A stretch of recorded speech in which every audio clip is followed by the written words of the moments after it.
요한계시록 7장 1절에서 17절. 이 일 후에 내가 내 천사가 땅 네 모퉁이에 선 것을 보니 땅의 사방의 바람을 붙잡아 바람으로 하여금 땅에나 바다에나 각종 나무에 불지 못하게 하더라. 어,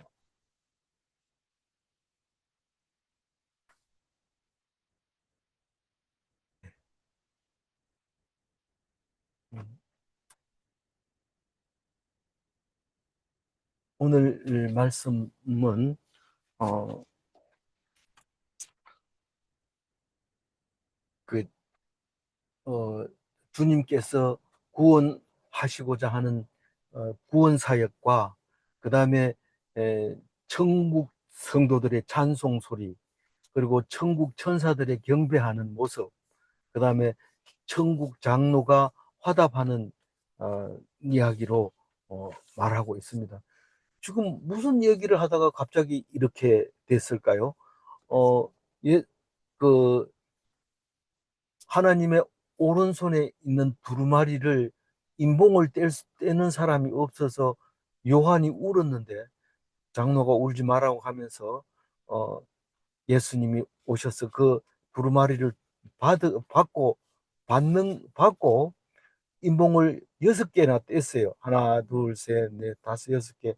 7개 인봉이 있는데 6개까지 뗀 겁니다. 어제까지 뗀 건데, 그러고 나서 7번째는 안 떼고 오늘 말씀을 주시는 겁니다. 다시 말해서 7번째는 내일 뗍니까? 그런데 내일도 안 떼죠. 내일도 안 뗍니다. 오늘 지금 7장 하고 있는데 9장이나 아니면 11장인지 모르겠어요. 참 생각이 안 나는데 한참 뒤에 이제 7째 인을 뗍니다. 오늘은 6째 거를 떼고 오늘 말씀을 하고 있습니다.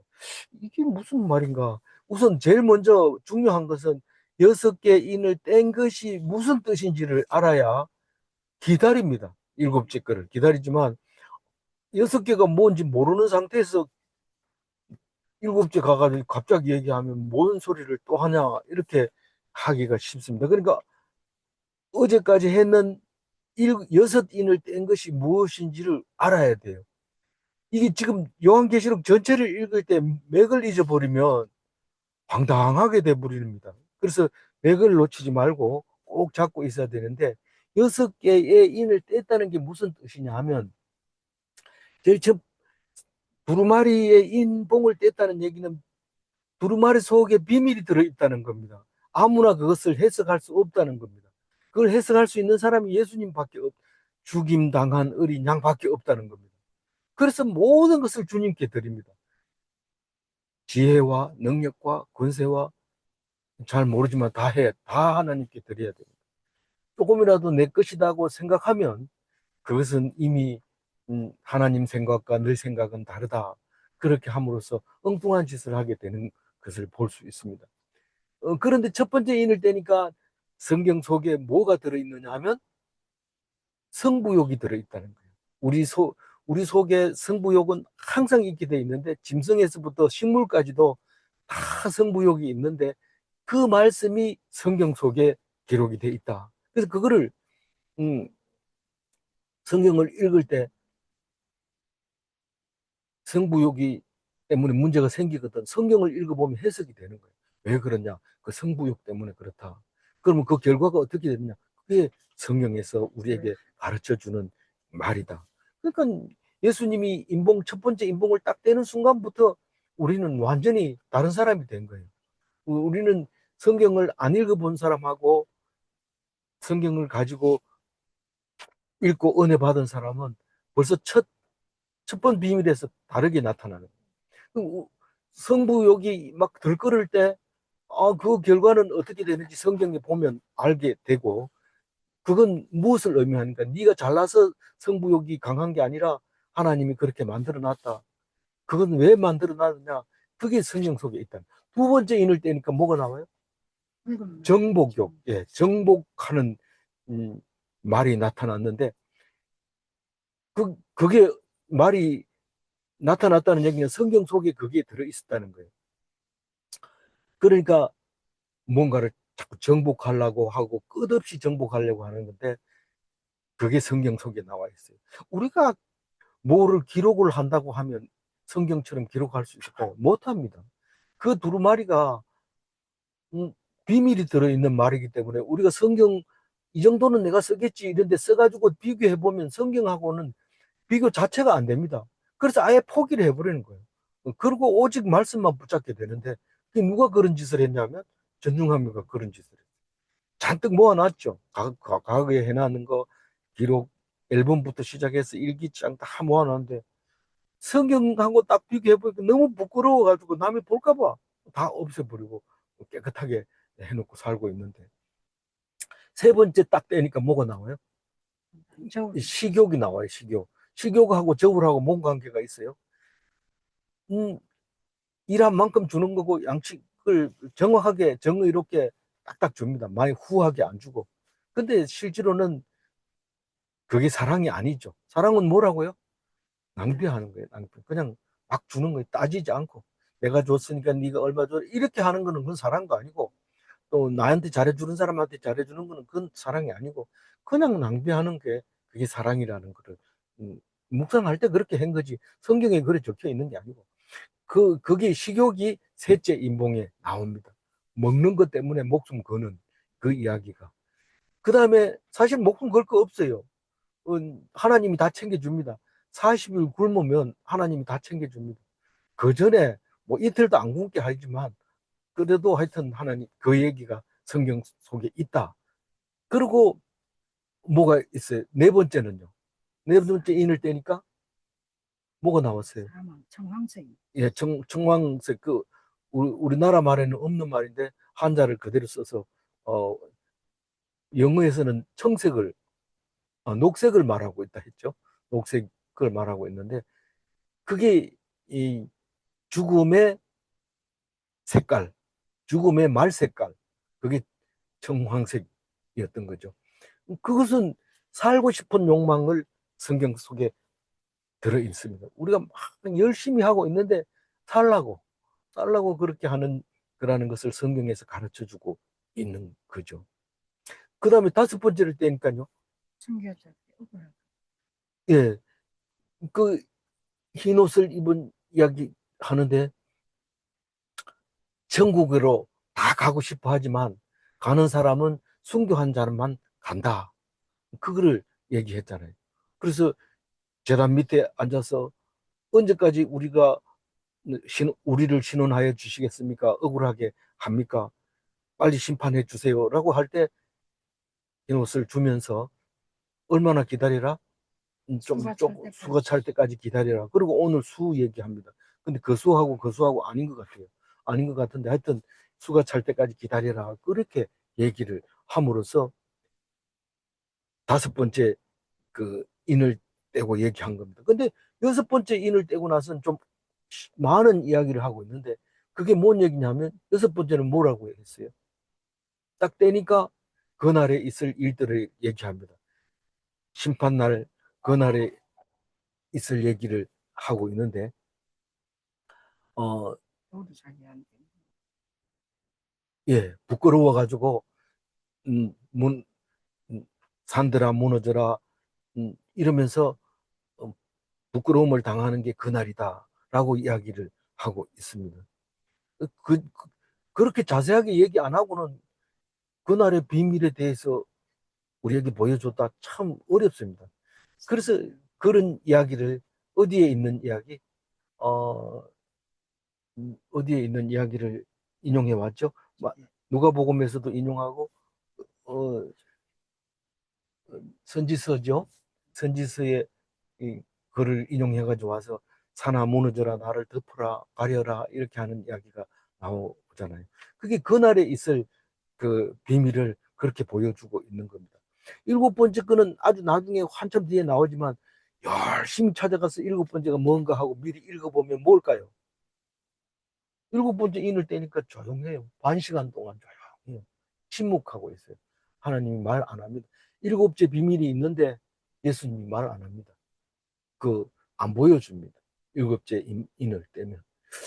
생각해 봐야죠. 그게 무슨 의미인지. 그건 아직도 한참 뒤에 될 일이고 그 사이에 이야기를 많이 해줄 거지만 그 중에서 오늘 이야기가 있습니다. 1절에 보면 이 일 후에 이 말은 이 일이 6개의 인봉을 뗀 후에 생각이 나면 한번 얘기해 봐요. 첫 번째 인을 떼니까 성부욕의 말이 나왔고 그 다음에 정복욕의 말이 나왔고 세 번째 떼니까 식욕, 네 번째는 살고 싶은 욕구, 다섯 번째는 순교의 비밀, 순교의 비밀이 들어있고 여섯 번째는 그날의 비밀, 그게 들어있고 일곱 번째는 안 뗐지만 음, 미리 땡겨서 생각해 보면 아무 말도 안 하고 만 시간 동안이나 말을 안 하고 있었다. 그 얘기를 하고 있습니다. 그러면서 이제 뭐 저기 대접이고 뭐 나팔이고 막 나오죠. 그 얘기를 자세히 읽어보면 이게 무슨 말을 하고 있는지 압니다. 우선 그 일 후에 내가 내 천사가 내 모퉁이에 선 것을 보니 이 내 천사가 내 모퉁이에 섰다는 것은 땅의 내 모퉁이에 섰다니까 이 땅 전체를 지금 내 천사가 통제하고 있는 것을 그림으로 그릴 수 있잖아요. 내 모퉁이에 딱 서가지고 내 땅의 내 모퉁이에 서서 보고 있으니까 지금 내 천사가 통제하고 있는데 땅의 사방의 바람을 붙잡아 바람으로 하여금 땅이나 바다에나 각종 나무에 불지 못하게 하더라. 이게 좀 어렵습니다만은 뒤에 3절을 읽어보면서 1절이 해석이 됩니다. 1절만 가지고는 뭐를 얘기하고 있는지 몰라요. 이게 뭐지? 그렇지만 뒤에 그 읽어보면 미리 땡겨서 말하면 해롭게 할 권세를 가진 내 천사입니다. 이 천사가 좋은 천사가 아니고 나쁜 천사입니다. 해롭게 할 권세를 받은 내 천사가 바람을 불지 못하게 잡고 있는 거예요. 사실은 이 천사가 손을 딱 놓는 순간 뭐 전체 바람이 불어서 바다고 땅이고 뭐 굉장히 힘들게 돼 버릴 겁니다. 그렇게 하고 2절을 읽으면 이해가 될 수 있습니다. 그래서 바람을 붙잡아 이 말은 바람을 그 못하게 하더라 이 말은 자기 나름대로 하는 게 아니라 하나님의 명령을 받은 천사이기 때문에 나쁜 천사더라도 하나님이 통제하고 있습니다. 못 불게 하고 있습니다. 그러고 있을 때 2절 읽어봅니다. 또 꿈에 다른 천사가 살아 내 돕는 대로 더 올라와서 땅과 바다를 해롭게 할 권세를 받은 내 천사를 향하여 큰 소리로 외쳐. 그러니까 네 천사가 있고 네 천사가 있고 여덟 천사가 있습니다. 이게 잘못 읽으면 12천사가 있는 것처럼 그렇죠. 12천사가 있는 것처럼 읽어질 수 있는데 아니고 네 천사가 바람을 지금 일으키려고 준비하고 있는 그 스탠바이 상태로 있는 상태인데 다른 천사, 이 사람은 이제 좋은 천사, 그러니까 나쁜 천사를 타락한 천사라고 표현하고 그냥 천사를 하나님의 천사라고 보통 이야기를 한다면 앞에 것은 타락한 천사고 2절에 있는 다른 천사는 좋은 천사예요. 하나님의 천사인데 그 천사가 살아계신 하나님의 인을 가지고 인이 도장을 말하는 거예요. 도장을 가지고 해돋는 데로부터 올라와서 보통 해돋는 데가 어디에 성전이 바라보고 있는 곳이 해돋는 곳 동쪽으로 항상 아, 그 성전 정문이 있는 겁니다. 어쨌거나 동쪽으로 올라와서 땅과 바다를 해롭게 할 권세를 받은 네 천사가 바로 1절에 있는 천사입니다. 그 천사를 향해서 큰 소리로 외칩니다. 뭐라고요? 아직까지 해하지 마라. 아직까지 좀 기다려라. 그 얘기를 하고 있는데 3절 읽어봅니다. 이제 우리가 우리 하나님의 종들의 이마에 인치기까지 땅이나 바다나 나무들을 해하지 말라 하더라. 그래서 이게 꿈 얘기니까 남의 꿈 얘기를 자세히 들으려면 피곤합니다. 금방 있다가 뭐 없다 그러고 그 뭐 있는 사람이 어디 갔나 모른다. 그러니까 뭐 논리가 안 맞으니까 안 읽으려고 그러는데 안 들으려고 그러는데 자세히 들어가지고 그 필요 없는 건 안 들리는 건 또 안 들어도 돼요. 안 들리는 걸 억지로 완벽하게 들으려고 하지 말고 그냥 들리는 쪽으로만 이렇게 들어보면 내 수준이 그 수준으로 갑니다. 그러니까 깊이 들으면 수준이 높아지고 대충 들으면 수준이 떨어지고 이런 겁니다. 이 계시록은 특히 그래요. 그래서 뭐라고 얘기를 하느냐 하면 그러니까 좋은 천사가 나쁜 천사 보고 말하는 겁니다. 우리 3절 읽었죠? 네. 우리가 우리 하나님의 종들의 이마에 인치기까지. 이 말은 우리가 누굽니까? 좋은 천사. 예, 하나님의 천사가 우리 하나님의 종들에게 이마에 도장을 찍을 때까지. 이마에다 도장을 딱 찍으면 어떻게 됩니까? 이 사람들은 해치지 못하는 거예요. 그냥 하나님의 종이기 때문에 하나님의 종을 마음대로 할 수 있는 천사는 없는 거예요. 도장 찍거들랑 네 마음대로 해야 하는데 도장 찍은 사람은 못 해친다. 그 말은 없지만 도장 찍을 때까지 기다려라 이 말입니다. 그럼 못 해친다는 거죠. 땅이나 바다나 나무를 해하지 말라. 바람 불게 하지 말라. 바람을 불어서 부러뜨리고 넘어뜨리고 그렇게 하지 말라고 얘기를 하고 있습니다. 그 도장 찍었다는 것은 시민권을 준다는 거예요. 힌도를 받은 자하고 마찬가지. 천국의 농명이 됐다는 뜻이에요. 구원 받은 자를 도장 찍었다고 인을 칠 때까지 그렇게 건들지 말라고 얘기를 하고 있습니다. 그러면 완전히 안전할까요? 완전히 바람이 불어도 끄떡도 안 할까요? 그렇진 않습니다. 그렇진 않지만 하여튼 이야기는 지금 그렇게 전개되고 있습니다. 4절 읽어봅니다.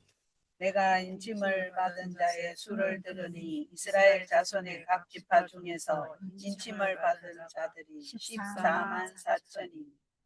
그러니까 그 이스라엘 자손 중에 인침을 받은 자가 14만 4천 명이지만 다른 사람도 있어요. 14만 4천 말고 다른 사람이 이 수를 들으니 이스라엘 자손의 각 지파 중에서는 14만 4천 명이지만 다른 사람도 있는데 그거는 14만 4천 명 먼저 얘기하고 난 다음에 다른 사람 이제 얘기를 할 겁니다. 5절 읽어봅니다. 유다 지파 중에 인침을 받은 자가 1만 2천이요 루벤 지파 중에 1만 2천이요 갓 지파 중에 1만 2천이. 6절도 읽어주세요. 아셀 지파 중에 1만 2천이요 납달리 지파 중에 1만 2천이요 므낫세 지파 중에 1만 2천이요. 그러니까 다 읽어보면 12지파가 나와요. 12지파가 나오니까 12,000명이씩 12지파니까 14만 4천 명이잖아요. 네. 그런데 그게 왜 이렇게 그냥 그렇게 얘기하면 되지, 간단하게 얘기하면 되지, 계속 반복합니까? 굉장히 이 레위기 같은 경우에는 이런 일이 계속 일어나는 거죠. 그래서 중간에 막 건너뛰어 버리고 이러는데 건너뛰지 말고 끝까지 읽어야 돼. 두 눈을 똑바로 쳐다보고 뭐 빠진 게 없는지. 유다 지파를 왜 먼저 얘기해요? 지금 예수님이 유다 지파에서 났기 때문에 그 누가 뭐를 해도 유다 지파가 제일 먼저 나와야 돼요. 이스라엘을 구원하기 위해서 유다 지파를 한 지파를 겨우 살려놓고 살려놨기 때문에, 그렇기 때문에 예수님이 오셨기 때문에 이 말을 쓸 수 있는 거죠. 그러니까 어쨌든 유다 지파를 먼저 써야 돼요. 그러면 나머지 지파는 필요 없냐? 유다 지파는 나머지 지파 때문에 필요한 거지. 유다 지파 제일 잘났다고 유다 지파만 놔두고 다 죽여버리면 유다 지파는 뭐 아무것도 아니에요. 다 있으니까 그 중에서 유다 지파가 우세한 거죠. 제가 지난번에도 얘기했지만 왕은 다 용서해 주는 게 왕이지, 잘못했다고 해가지고 막 죽여버리고 이러면은 어, 어떻게 될까요? 그 임금 네 마음대로 해라 이러면 안 되잖아요. 그러니까 용서해 주는 거예요. 그래서 유다 지파를 제일 먼저 쓰고, 르우벤 지파는 장남인데 오늘 모처럼 유다 지파 다음에 딱 넣습니다. 그러면 르우벤 지파가 오늘 입장에서 볼 때 체면을 살린 겁니다. 그동안은 계속 어디에 밀렸어요? 요셉 지파에 밀렸죠. 또 레위 지파에. 레위 지파에도 밀리고 계속 밀렸어요. 그랬는데 오늘은 보니까 르우벤 지파가 딱 2번에다 적어놨어요. 그 다음에 뒤에 거는 뭐 갓 지파, 아셀 지파, 납달리 지파, 므낫세 지파. 7절 읽을까요? 7절, 8절 읽어주세요. 시몬 지파 중에 1만 2천이요 레위 지파 중에 1만 2천이요 이사갈 지파 중에 1만 2천이요 스불론 지파 중에 1만 2천이요 요셉 지파 중에 1만 2천. 베냐민 지파 중에 인침을 받은 자가 1만 2천이다. 여기서 요셉 지파도 있고 므낫세 지파도 있죠. 네. 그럼 요셉의 아들이 므낫세와 에브라임인데 므낫세 지파도 있고 요셉 지파도 있으면 그럼 에브라임 지파는 어디 갔을까요? 에브라임 지파가 없어요. 그리고 단 지파도 빠졌어요. 근데 베냐민 지파는 제일 마지막에 적어놨어요. 베냐민 지파는 뭐 때문에 마지막이냐? 막내니까 그런가? 그게 아니고 유다 지파 입장에서 볼 때 사울 지파는 버린 거라. 하나님이 버린 거. 그러니까 제일 마지막으로 아주 낮게 평가를 한 거죠.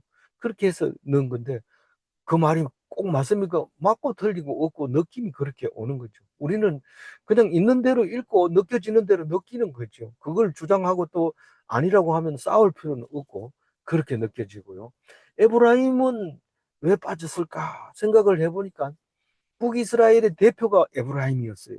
근데 북이스라엘 대표 에브라임은 항상 하나님하고 반대되는 우상을 섬기고 베델과 단에다 우상을 설치하고 그리고 유다를 아예 노골적으로 적대시했는데 유다는 지금 예루살렘 성전을 손에 꽉 쥐고 죽으라고 붙들고 있는 다른 건 다 포기해도 하나님은 포기하지 않는다. 그런 유다였기 때문에 에브라임은 사람 취급 안 하는 거예요. 사마리아, 에브라임 북이스라엘이 망하고 난 다음에는 사마리아 사람 그 땅으로 가지도 안 하고 상종도 안 하고 그렇게 하고 살았을 때 이 계시록을 보게 되는 거죠. 그러니까 에브라임을 넣을 수가 없는 겁니다. 단지파를 넣으려고 하니까 뭐 단지파가 제일 시원찮았죠. 결국 단지파가 분배받은 땅을 지키지 못하고 이주를 하면서 또 우상지기를 레위 레위인을 우상지기로 사용하고 그렇게 하면서 하나님 보시기에는 마음에 안 들었던 거죠. 그래도 단지파는 사실은 그 열왕기까지는 1만 2천 명이요 할 때 다 들어가 있었어요. 근데 여기서는 갑자기 이 사도 요한이 환상 속에서는 빠져 있는 거예요. 그래서 만약에 다 넣었으면 15지파가 되죠. 음, 요셉까지 들어갔으니까 원래 12아들 중에다가 두, 두 아들을 더 넣었으면 또 누가 하나 더 들어갔어요. 이 전부 15인데 뭐 원래 12아들 중에서 므낫세 빼고 반 넣고 그럼 딱 맞는데 그러니까 15개 아니 14개 14개 12지파는 이름이 있고 이제 두 지파는 이름이 없으니까 12지파 12지파인데 그 요셉의 두 아들을 들어가는 바람에 14개가 됐잖아요. 그래서 14개인데 12개 지파는 12,000명씩 도장을 찍어주고 제가 우리가 생각해 볼 때 유다는 열심히 했으니까 도장 많이 찍어주세요. 24,000쯤 찍어주면 안 됩니까? 1만 2천. 그 다음에 마음에 안 드는 사울 지파도 1만 2천. 사울 지파가 아니고 베냐민 지파. 그렇게 했다는 사실입니다. 우리는 잘 나가고 폼 잘 잡고 어, 남부시할 정도로 자기가 잘나고 그러면 훨씬 많은 도장을 받아야 되는데 똑같은 도장을 받게 되는 것을 볼 수 있습니다. 생각해 봐야 돼요. 13만 4천 명 가지고 자꾸 장난치는 사람들이 있으면 확실하게 물어봐야 돼. 네가 잘났냐? 이렇게 물어봐야 돼. 똑같아요.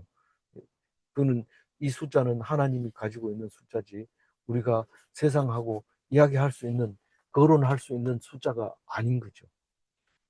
그것 좀 하고 구절 읽어봅니다. 이 일 후에 내가 보니 각 나라와 족속과 백성과 방언에서 아무도 능히 셀 수 없는 큰 무리가 나와 흰 옷을 입고 손에 종려 가지를 들고 보좌 앞과 어린 양 앞에 서서 지금 이해가 안 가는 게 유대인들만 모여가지고 나라를 세워놓고는 이스라엘이다 이렇게 얘기를 하잖아요. 마찬가지로 여기서 보면 지금 유다 지파만 남아가지고 하나님을 꼭 붙잡고 예수님을 보내셨지만 그 이스라엘 사람들을 다 이름을 적어 놓습니다. 그러고 나서 이방 사람들을 음, 거론하게 됩니다. 예수님도 노골적으로 주인의 상에 저기 주인을 먹을 거를 왜 개에게 주냐 이래가지고 거절하니까 어디 사람이죠? 수로보니게 여자가 개도 상 위에 떨어진 부스러기를 먹나이다. 그래서 믿음을 대단하게 인정해 주면서 하나님이 칭찬해 주는데 이스라엘 백성의 14만 4천 명 빼고 나서 그 다음에 나라와 족속과 백성과 방언에서 엄청 많은 14만 4천 명이 아니고 엄청 많은 무리를 이제 구원해 줬는데 어떻게 구원해 준지 알아요? 흰 옷을 입었고 손에 종려가지를 들고 서서 이제 종려가지를 들고 호산나 하고 소리 지르면 종려주일입니다. 이 종려주일하고 비슷한 모습을 지금 하고 있어요. 그 많은 사람들이 꼭 이스라엘이 아니더라도 그래서 이스라엘 순서가 유다고 이스라엘이고 그 다음에 이방인이고 그 다음에 이방인이고 할 때도 등급이 있더라고요. 무슨 등급이 있냐면 유대인 다음에 헬라인이요. 그렇게 하더라고요. 그 헬라 사람들이 그만큼 유대인들이 많았다는 거죠. 그래서 그 순서가 다 있는 거지. 예. 뭐 계급 따지냐, 뭐 이러지만 계급이 따지는 게 아니고, 그, 그게 없으면 머리가 돌아버려요. 그러니까 항상 그 질서의 하나님, 순서대로 딱 이렇게 돼가는 것을 볼 수 있습니다. 그래서 먼저는 이스라엘 인침받은 14만 4천 명을 이야기하고, 그 다음에 셀 수 없는 많은 무리, 많은 성도, 그 이스라엘 다음으로 이방인들, 이 나라는 뭡니까? 왕이 다른 나라, 그 나라가 다르더라도, 족속, 그 지파가 다르더라도, 백성, 그거는 통제하는 구간이 다른 사람이 하더라도 상관없어요.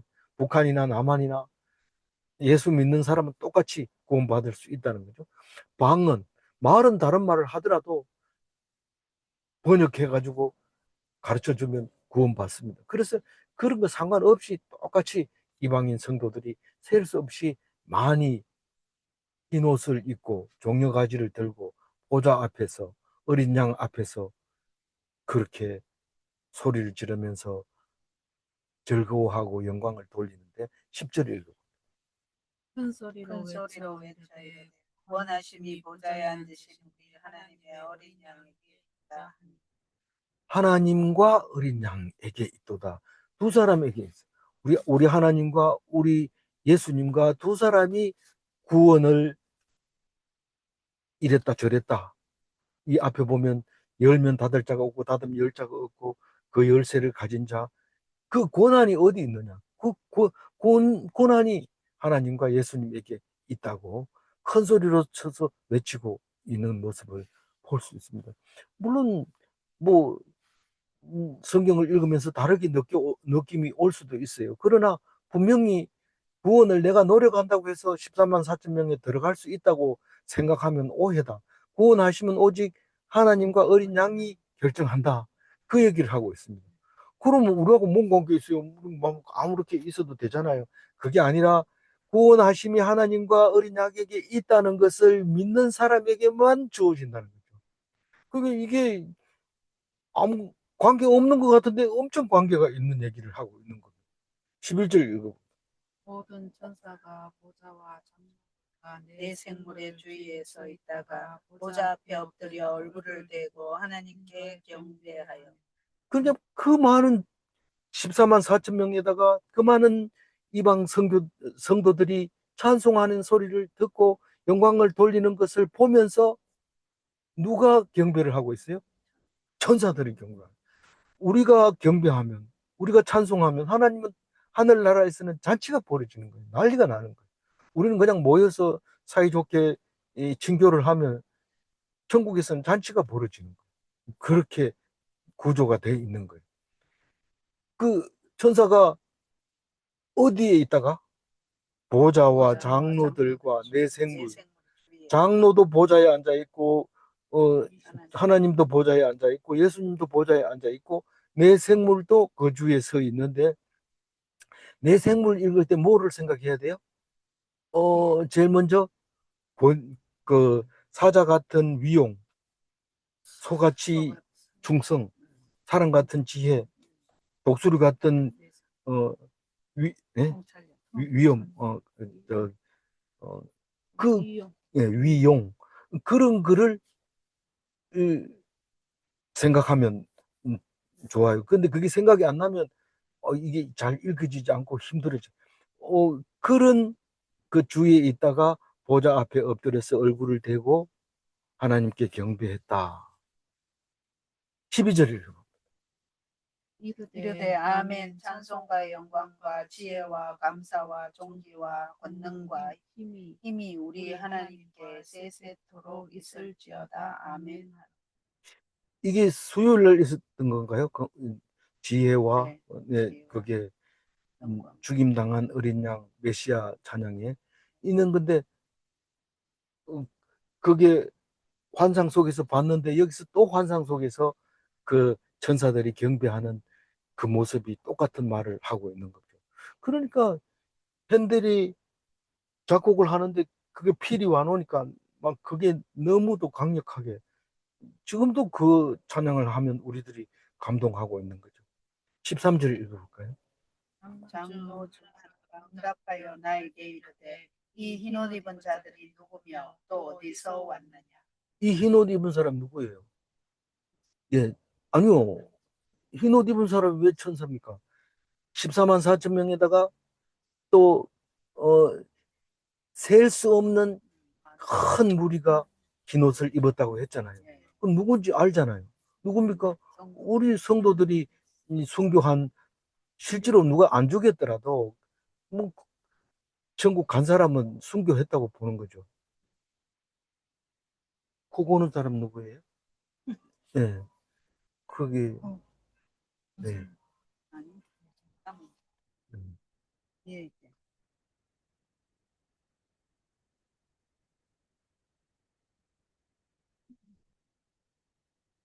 그러니까 13절이 읽었죠. 그래서 흰 옷은 장로 중 하나가 24장로 중 하나가 흰 옷을 입은 자가 누구며 어디서 왔느냐 몰라서 물어보는 겁니까? 아니잖아요. 14절 읽어봅니다.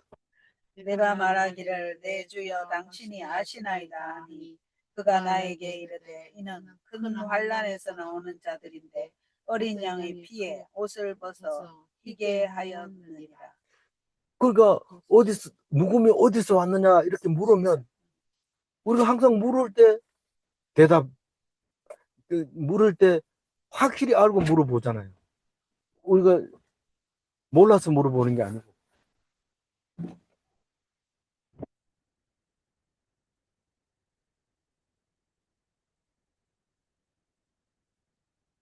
그렇죠? 네. 그러니까 당신이 아시나이다 이러니까 뭐라 그래요? 자기가 설명하잖아요. 주께서 아시나이다. 이 다윗의 시 중에서 주께서 나를 아시나이다 이 시가 몇 번 나오거든요. 그러니까 우리가 다윗이 또 그런 말을 잘하잖아요. 네 어떤 벌을 받을래 이러니까 하나님께서 해주세요 이러잖아요. 우리는 뭐 잘한 척하고 똑똑한 척하고 결정 내가 해부르고 이러면 하나님이 재미가 없어요. 그래서 예배 드릴 때도 좀 방해도 하고 깽판도 놓고 이래야지 그 예배가 진중해지지. 다 같이 똑같이 북한 공산당처럼 아멘 이러고 뭐 이러면 싫어하는 사람도 있어요. 어쨌든 그렇게 지금 여기 장로가 24 보좌에 앉았던 장로가 바로 대답을 합니다. 이 사람들이 어디서 왔는지 누구냐 하면 큰 환란에서 나오는 자들이다. 이렇게 얘기합니다. 나오는 자들이라는 얘기는 환란을 통과하고 그것을 견디고 그리고 나와야 흰 옷을 준다는 거죠. 그리고 어린 양의 피에 그 옷을 씻어 희게 하였느니라. 예수님의 보혈의 피로 씻으면 빨개져야 되지 왜 하얗게 됩니까? 그게 하나님의 죄의 원리라는 거죠. 거기에 대해서 누가 반대하는 사람이 없어요. 보혈의 피로 희게 된다. 얼마나 희게 되냐면 흰 눈보다도 더 희게, 양털보다도 희게, 음, 그렇게 희게 해준다는 거죠. 찬성만 하는 게 아니고 마음으로 믿어야 되는 거죠. 그게. 예, 15절 읽고. 그러므로 그들이 하나님의 보좌 앞에 있고 또 그의 성전에서 밤낮 하나님을 섬기며 보좌에 앉으시니까 그들 위에 장막을 치시더니. 그래서 이 흰옷을 입은 이 사람들은 어디에 있을 수 있느냐 하면 하나님의 보좌 앞에 있을 수 있는 거예요. 그 죄인들은 그 앞에 견디지를 못합니다. 다 지옥으로 가야 되고, 지옥이라는 말을 잘 안 쓰지만 하여튼 우리가 잘 쓰는 말은 지옥으로 가야 돼. 보좌 앞에 있을 수 없어요. 그러니까 죄가 없는 거고 씻어졌으니까 보좌 앞에 흰 옷을 입고 있는 거고, 그의 성전에서, 하나님의 성전에서, 뭐 하늘나라에도 하나님 성전이 있지만 우리에게도 있는 것처럼 밤낮 하나님을 섬긴다고 얘기하고 있어요. 밤에는 하나님을 안 섬기고 낮에만 섬기는, 그것도 아니고 반대로도 아니고 밤이나 낮이나 하나님을 섬긴대. 그 섬기면 하나님이 뭘 해줘요? 그 위에 장막을 이래 쳐주는 거예요. 장막이 뭐예요? 보호해 주는 거예요. 마치 암탉이 병아리를 품은 것처럼 이렇게 장막을 쳐주는데, 16절 읽어. 그들이 다시는 줄이지도 아니하며 목마르지도 아니하고 해나 아무 뜨거운 기운에 상하지도 아니하리니. 그러니까 이, 그 밤낮으로 하나님을 섬긴다는 얘기는 어떻게 섬기는 게 그래요? 딴 짓을 안 하는 거예요. 뭐 잘하려고 뭐 이렇게 하고 계획하고 이런 짓을 안 하고 그냥 말씀 묵상하고 앉아 있다가 뭐 일이 있으면 일을 하는 거는, 그거는 뭐 내가 하려고 하는 게 아니니까 밤낮으로 하나님 섬기는 게 맞아요. 그러니까 내가 의도적으로 뭘 하려고 하면 밤낮으로 섬기는 게 아니고 이 멋대로 하는 거예요. 그거를 그렇게 하면 굶을 수 있어요, 없어요? 안 굶겨요. 그리고 목마르게 해요, 안 해요? 물컵을 가지고 갖고 없어도 물 먹을 수 있어요. 뭐 정수기 없어도 물 먹을 수 있어요. 뭐만 하면 하나님 말씀만 붙들고 있으면 해도 상치 못하고. 해를 우리나라에서, 대한민국에서 해가 상하게 한다는 거는 이해가 안 되지만, 사막이 있는 데서는 해가 나면 죽습니다. 벌레도 죽고 뭐 해가 쨍쨍 내리쬐면 뭐 뱀도 뭐 이런 것도 다 죽습니다. 그래서 시편에 보면 낮에 해가 너를 상하지 아니하며 밤의 달도 너를 해하지 아니며, 이 밤에는 뭐요? 밤에는 그 음침한 그게 기운이 이 사람을 미치게 만든다고 옛날부터 그래도 달을 보고 미친 이야기를 많이 하고 그랬다는 건데, 지금은 뭐 밤도 전기불을 들어오죠. 낮에는 뭐 그늘이 많죠. 그러니까 이거는 느낌이 안 오지만 이게 하나님이 우리를 그렇게 살리고 살려주신 보호하신다. 마지막 17절. 이는 소자 가운데 계신 어린 양이 그들의 목자가 되사 생명수 샘으로 인도하시고 하나님께서 그들의 눈에서 모든 눈물을 씻어 주실 것입니다. 보호자 가운데 계신 어린 양 누구예요? 예수님이 그들의 목자가 되사. 누구의 목자가? 우리는 누구예요? 흰옷을 입은 사람, 흰옷을 입은 사람. 어린 양의 피로 그 옷을 씻은 사람. 그렇죠. 어린 양. 잘했어요. 근데 그 어린 양의 피로 씻은 사람이 어떤 사람이래요? 환란에서 나온 자들이 나야 돼요. 요 환란, 여기 밑줄 두 번 그어야 돼요. 왜냐하면 오늘 지금 17절 마지막 절에 그 얘기를 하고 있잖아요. 그래서 어린 양이 그 환란 당하는 사람의 목자가 돼서 생명수 샘으로 인도하고, 이 양을 치는 목자가 샘물이 어디 있는지 모르고 양을 끌고 온 산으로 다니다 보면 못 따라오고 중간에 죽어버리는 양들이 생겨요. 근데 생명수가 어디 있는지를 알고 그쪽으로 인도하면 양들이 따라가서 생명물을 먹고, 물 먹는 얘기는 안 하고 뭐라고 그래? 하나님께서 그들의 눈에서 모든 눈물을 씻어 주실 것입니다. 이게 느낌이 와야 되는데 느낌이 안 옵니다. 왜 안 올까요? 내가 예, 울지 않으니까, 울 일이 없으니까 눈물을 닦아줄래 해도 눈물을 안 흘리니까 못 닦아줍니다. 이게 무슨 말이에요? 항상 상처받은 마음으로 살게 된다는 얘기입니까? 그런 얘기인데 그게 좋은 얘기입니까? 우리가 볼 때는 예수 믿는 게 별로 좋은 게 없어요. 겉으로 봐가지고 맨날 뭐 예배 드린다고 하면서 죽으나 사나 그 매달려 있는데 결코 좋은 게 없어요. 그래서 상처받은 마음이 없는 사람은 예배도 실제로 못 드려요. 마음에 상처가 있고 괴롭고 이해가 안 되고 말도 안 되고 억울하고 막 이를 갈고 싶고 그런 사람만 예배를 드리는데 그게 맞다는 거예요. 하나님이 그 사람을 위해서 눈물을 씻어주고 닦아주고 시원하게 해주시고 그런 거예요.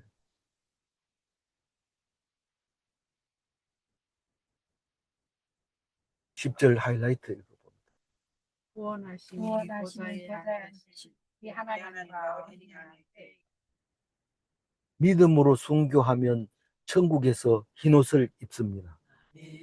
믿음 없는 온갖 노력은 헛것입니다. 네. 질문합니다.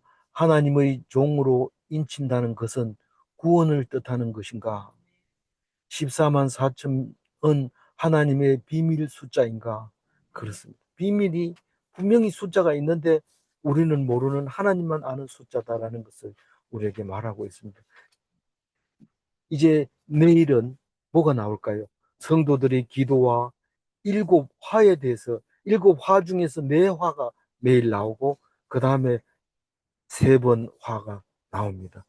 그게 뭔 뜻인지 기대하시고 내일 묵상해 주시기 바랍니다. 기도하겠습니다. 하나님 감사합니다.